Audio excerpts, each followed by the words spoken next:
you for joining me in Hoda's Career Info, the program where career professionals from across the globe meet to empower you to succeed. This program is brought to you by Right Career Fit. Feeling stuck or uncertain in your career path? Have that very important conversation with a career professional. Book your appointment with any of the career professionals interviewed on this program or with me, Hoda, at rightcareerfit.com.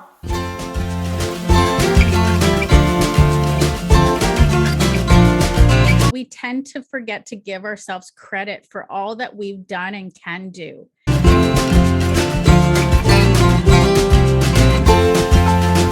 Look at the edges and really work on that growth mindset. Instead of thinking as a fixed mindset, it's done and it's done, really pulling on what could it be?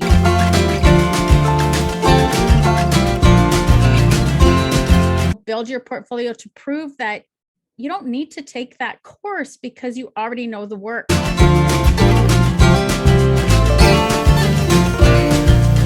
This whole career development thing is a big, huge mystery for so many people. And that quite often working with those subject matter experts and asking those right questions can help people crack in and try to figure out what their mystery is and where they should be.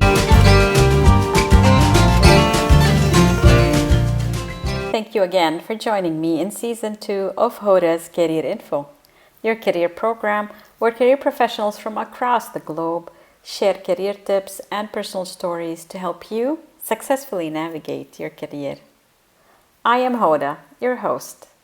I look forward to another season of career chats with international career professionals who will inspire you to take your journey to the next level.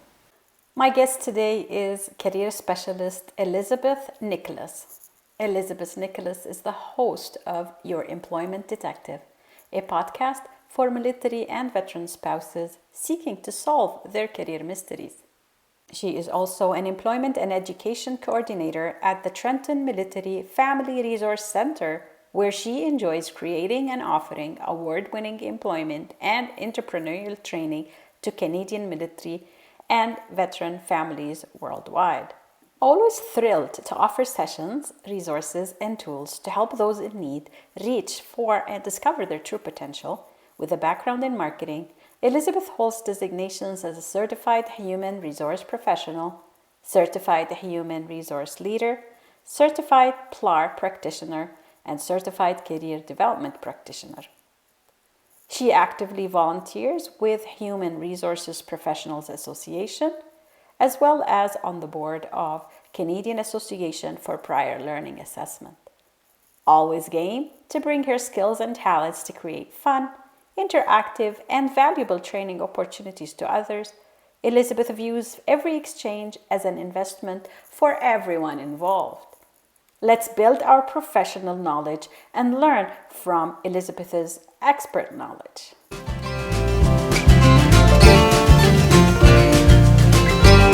Elizabeth Nicholas, and I'm going to call you Liz during our interview today.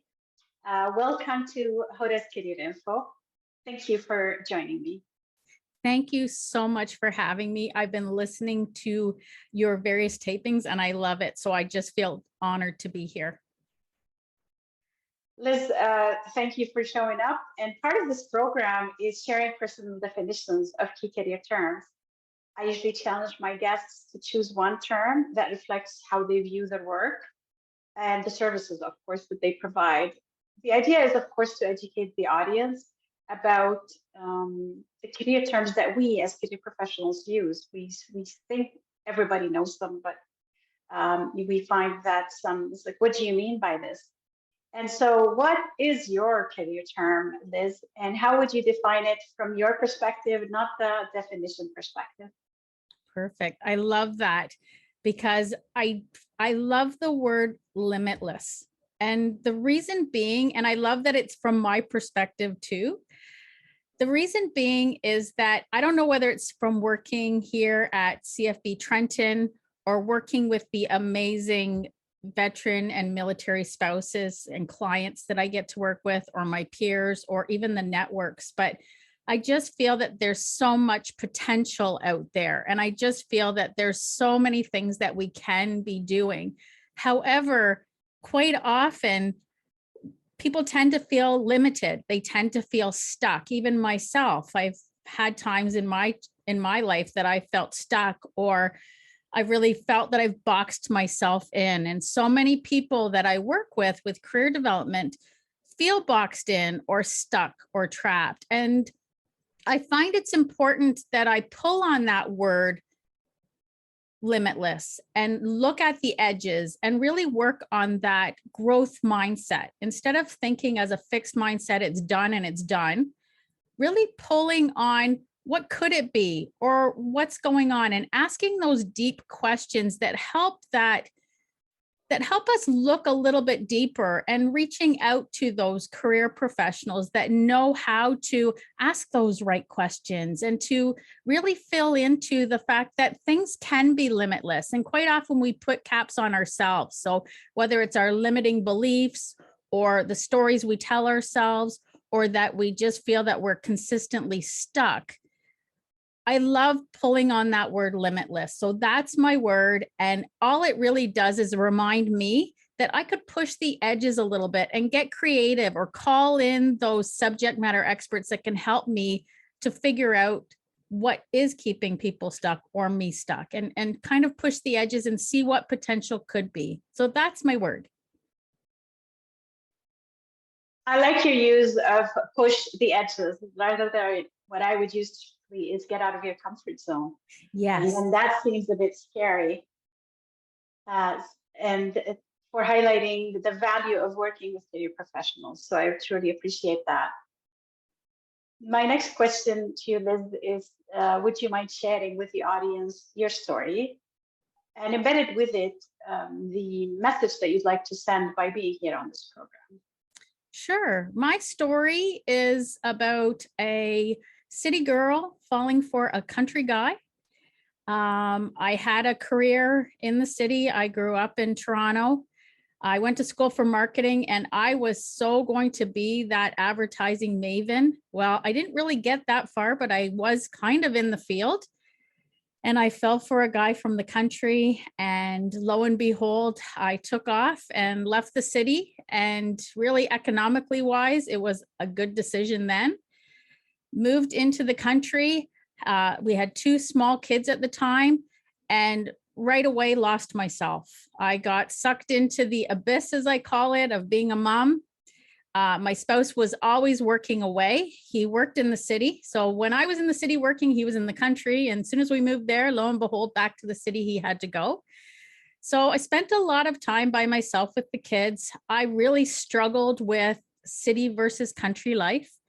I laugh because I said, I remember standing in line for 20 minutes behind 2 people to see the bank teller, and heard all about their lives and their families. And I was just that city person, you know. And I learned over time how to just calm it down a little bit. From there, I really struggled with that move, but I made the best of it. 20 years have gone by, and here I am. So 20 years ago, when I did move, my old employer reached back to me and said, "Can you come back and help?" At that time, I was working at a factory in town. So I was working 50-hour weeks, and I was really tired. I had 2 little boys under the age of 5 at the time, and I was just whacked. I was so tired. And then didn't I find out that son number 3 was on the way? So I had to let one job go. When I looked economically wise, it was the factory one. And I went back to my workplace. So I was driving and working 30-hour weeks in 2 days, 2.5 days rather, sorry. And it worked really well until it didn't work. So as I got more pregnant and as I had my son, I remember saying to my employer then, "Well, this is it for me.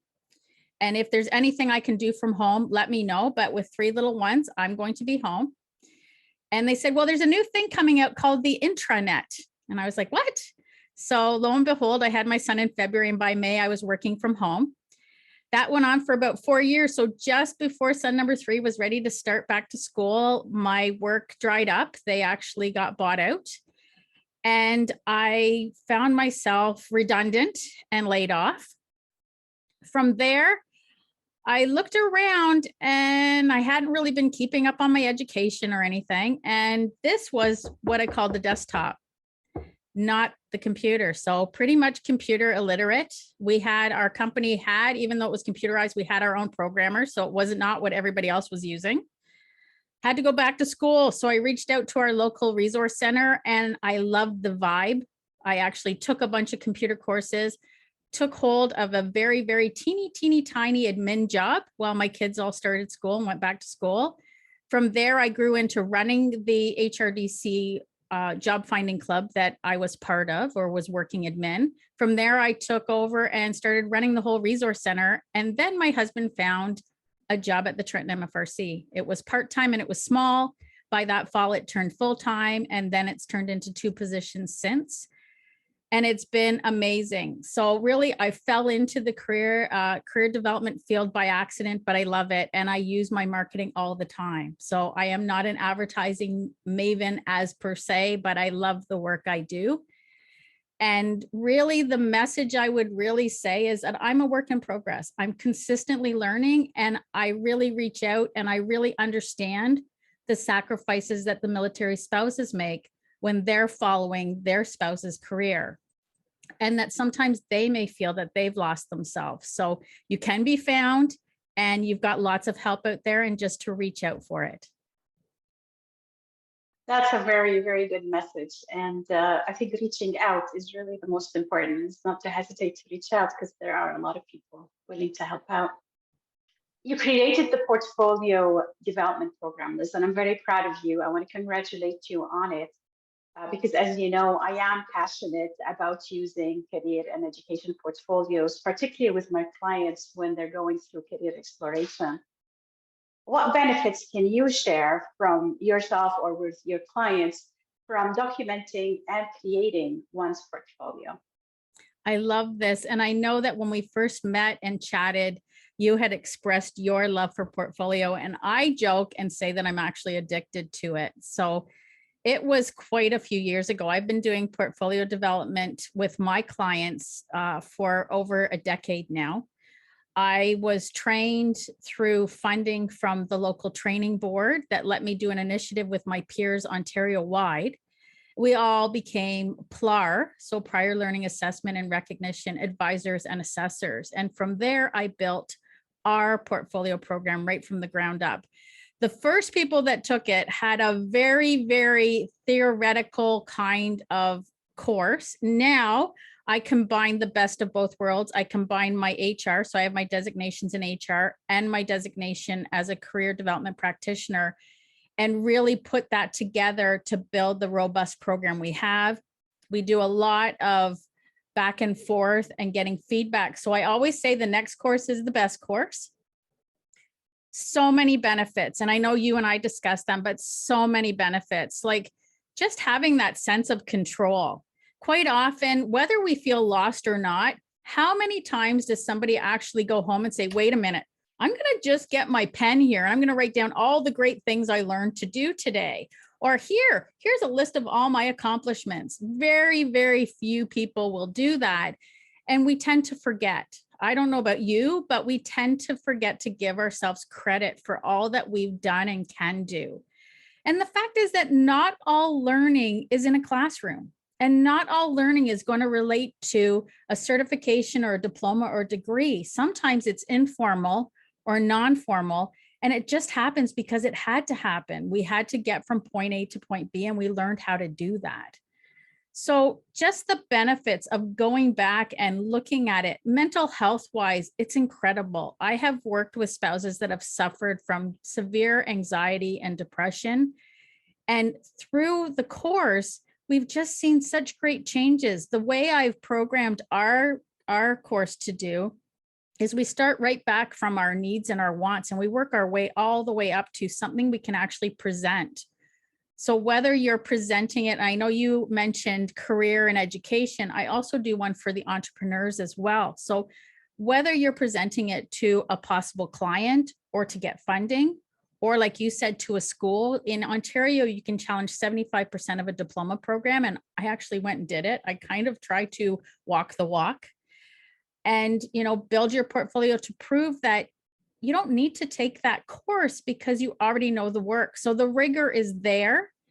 The school system, we partner with Loyalist College for my course here, but other MFRCs have partnered with other institutions as well, where you can actually, I use the word challenge a course, and I know sometimes they don't like that, but you can actually look at a course learning outcome and actually prove that you have that learning. So many benefits.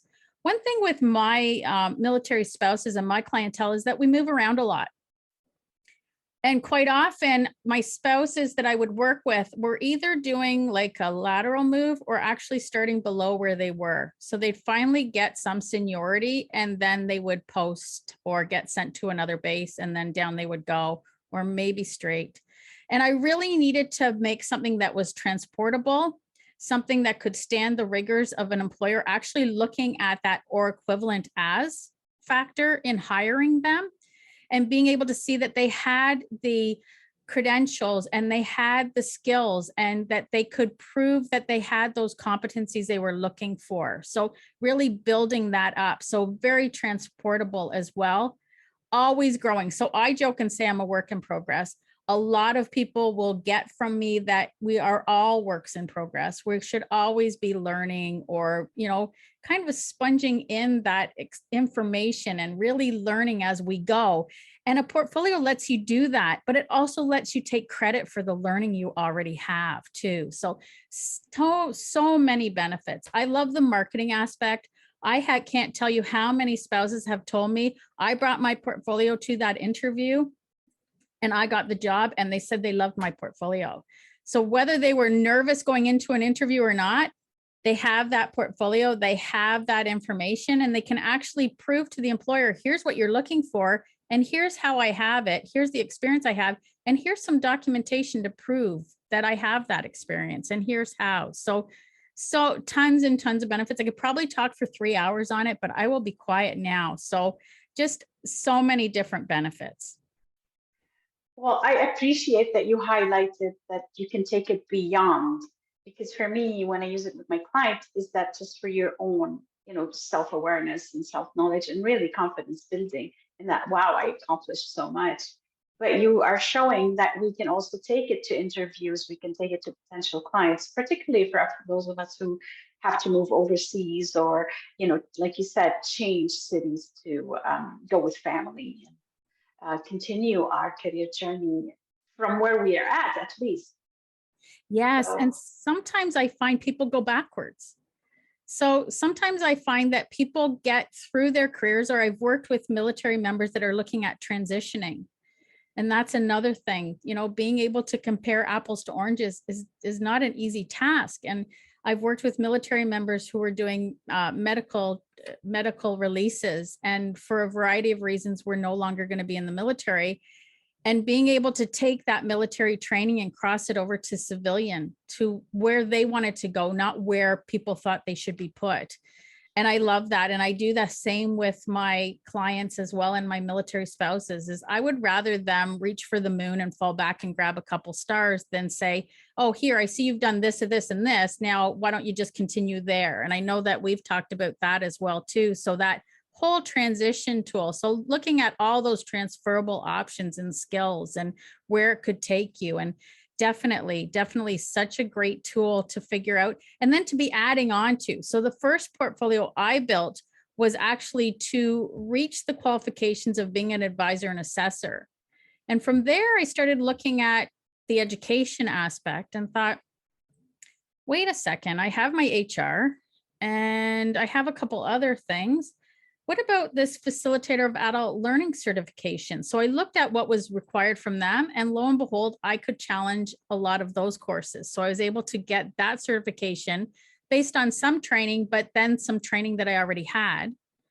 From there, I built one for social service workers, so a diploma program, and was able to challenge 18 of the 24 credits. So It's taking the same one. So I joke with my clients and I say, we shapeshift. I'm going to teach you not only how to build this, and I love so much, Hoda, that you do that with your clients and you build a portfolio, because I feel that those tangible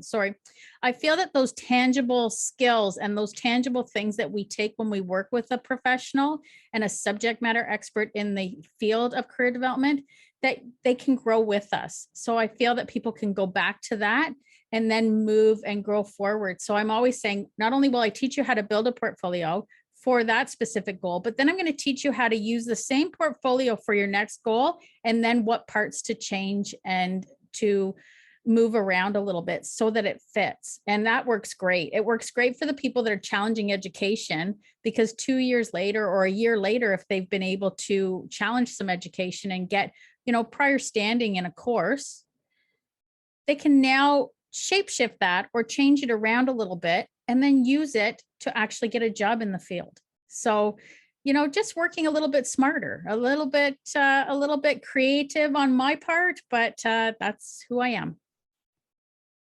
Well, and that's what the portfolio facilitates, right? That working smarter, because you have everything you've accomplished in front of you, and now you just get to play around with it. Of course, ideally with the support of a professional, to see where you can take certain skills to another job or another really career direction. And you have chosen, Liz, to take all that knowledge and create a podcast and to help your audience and your clients. The name of the podcast is Your Employment Detective. You had mentioned that you currently released it on Spotify, but I Googled it, and for the sake of the audience, you can find it. Just Google Your Employment Detective. You'll be able to find it if you don't have a Spotify account. So what are your reasons for starting your podcast? I love that. And thank you for finding it. I am, again, a work in progress. So I do have it on a couple other platforms, but I'm always growing. I'm always trying. The reason I created it, I love the Your Employment Detective, is anybody's done True Colors before, when I ran a resource center, is very, very blue and very, very gold.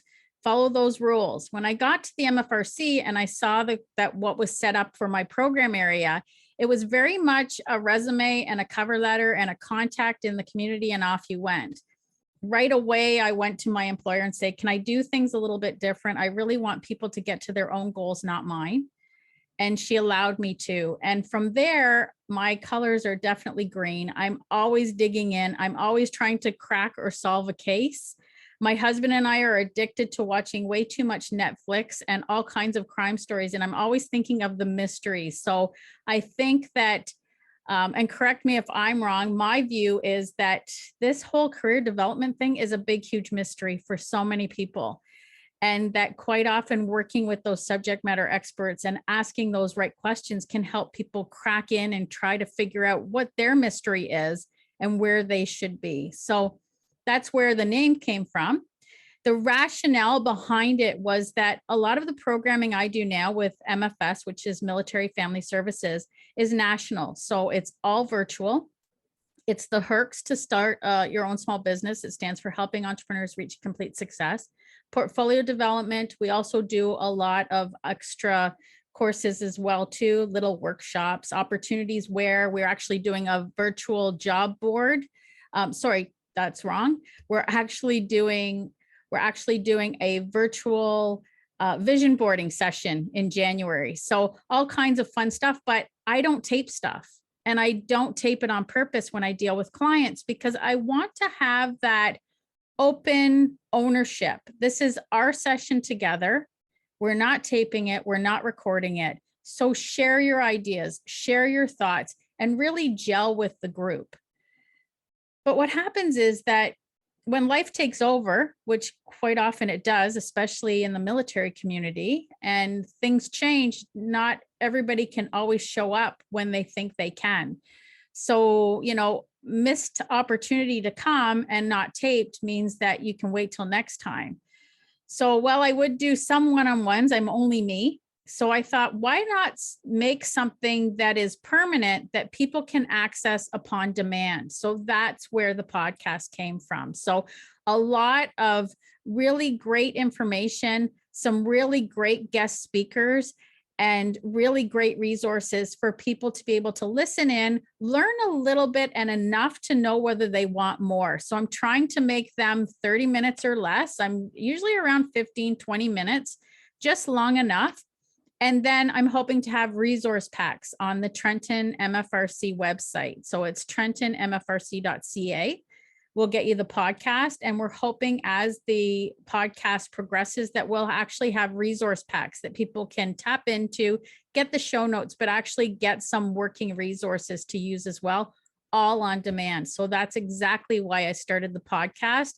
And that's how I found you, is looking at your amazing podcast too. So again, I can't thank you enough, because I just love the work and I love being able to share the network of information. And that's what I'm looking for in my podcast, is to have something that is, you know, a lot of military spouses know about the MFRCs, but they may not know what each MFRC subject matter expert has to offer. So as we have more, and then outside networks and different guest speakers come in, just kind of opening up those doors and windows of all the opportunities, the resources, and things that are out there for people to tap into.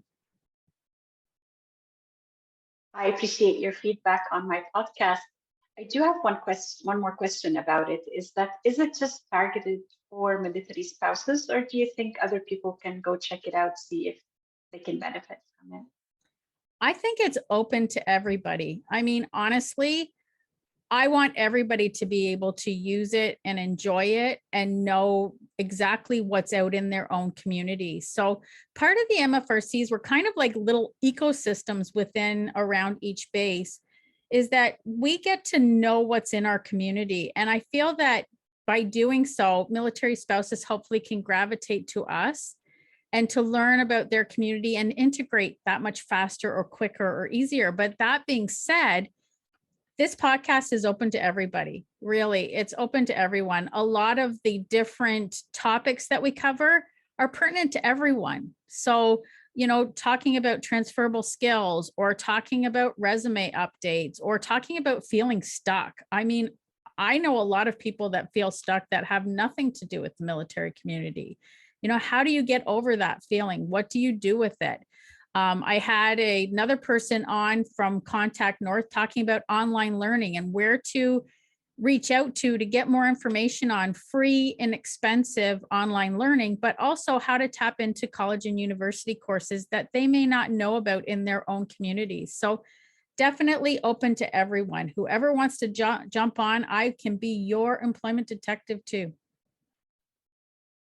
Well, it's a very unique name, and so it's one of the challenges you've taken on. As career professionals, we always encourage our clients to take on new challenges and continuously develop professionally. What do you have planned? The podcast for sure. Besides the podcast, in the next few months or the next year.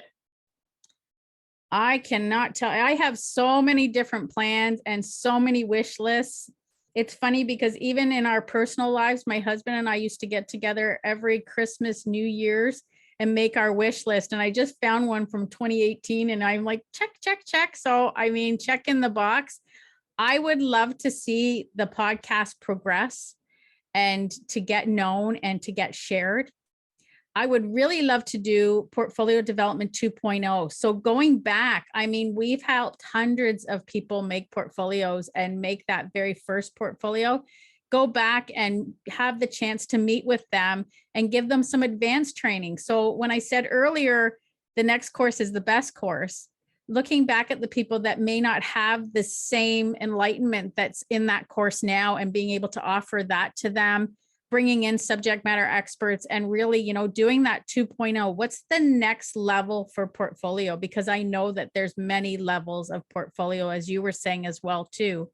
You know, there's so much going on. So I would love to do that.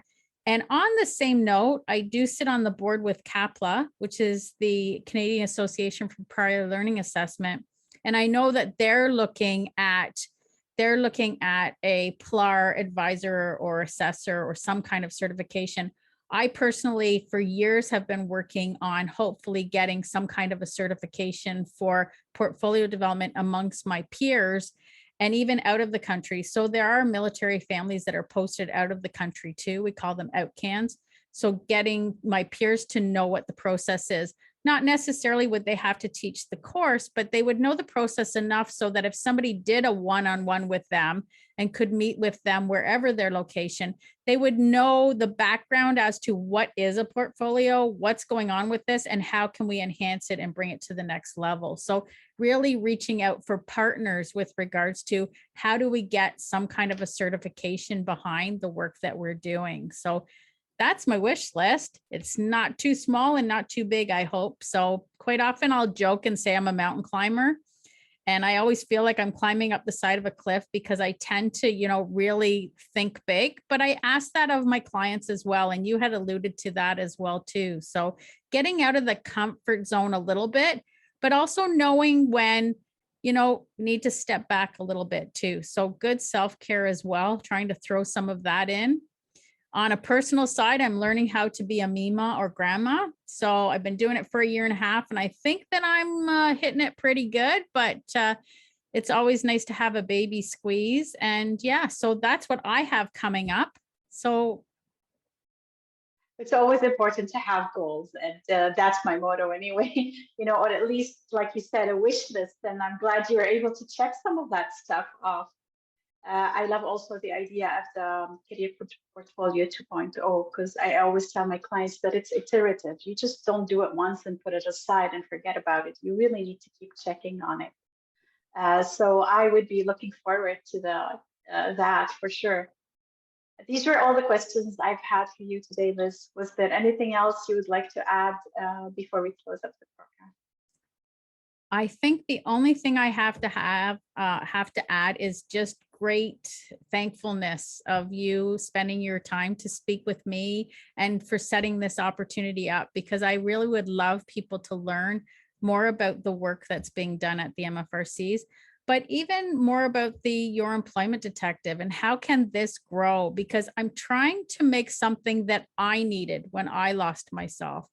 And when things get overwhelming or when things feel that they're insurmountable, if there's a voice, and I know myself, I listen to a couple of different podcasts and I just feel that my perspective switches a little bit when I can hear a friendly voice that I feel can reach out and care about who I am and the fact that I matter and that my life has purpose, and to bring that purpose to other people with those opportunities. So I cannot thank you enough. Well, what we've been going through on a global scale is definitely, we all need that, warm voice and someone says you can do it once in a while. Thank you so much for being on Hoda's Career Info. Thank you so much for having me. I really appreciate it.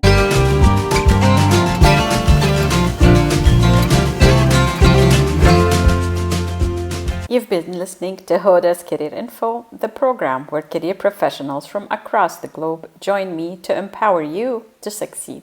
Thank you for joining me and Elizabeth Nicholas in this episode of Hoda's Career Info 2022. I hope the career tips shared by Elizabeth help you get unstuck and motivate you to build your own portfolio. You can connect with Elizabeth on LinkedIn. And don't forget to check out her podcast, Your Employment Detective. Please remember that you can listen to Hoda's Career Info since it's also dropped as a podcast. To let me know if you are interested in an opportunity to talk about your work, you can send me a direct message on my website, rightcareerfit.com, where you can also sign up for my newsletter to stay up to date on the latest episodes. Remember to like, subscribe, share, and follow me on social media for more career info. I am your host, Hoda. Until next time, stay inspired and keep moving in productive ways.